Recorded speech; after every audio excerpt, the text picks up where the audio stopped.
ಜೀವನದಲ್ಲಿ ನಮಗೆ ಅನೇಕ ಅಹಂಕಾರಗಳು, ಮದಗಳು.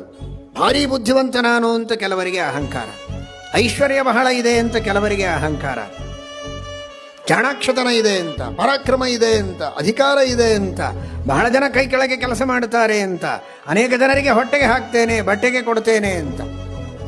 ಹೀಗೆ ನಾನಾ ರೀತಿಯ ಅಹಂಕಾರಗಳಿಂದ ನಾವು ತಲೆ ಎತ್ತುತ್ತೇವಲ್ಲ, ಉನ್ಮಾದದಿಂದ ನಡೀತೇವಲ್ಲ, ಎದೆಸಡಿಸಿ ನಡೀತೇವಲ್ಲ, ಅದಕ್ಕೆಲ್ಲ ಪರಮಾತ್ಮ ಒಂದೊಂದು ಪೆಟ್ಟುಗಳನ್ನು ಕೊಡ್ತಾ ಇರ್ತಾನ. ಆಗಾಗ ನಾನೇ ಭಾರಿ ಬುದ್ಧಿವಂತ ಅಂದರೆ ನನಗಿಂತಲೂ ಬುದ್ಧಿವಂತ ಇದ್ದಾನೆ ಅಂತ ದೇವರು ತೋರಿಸಿಕೊಡ್ತಾನೆ.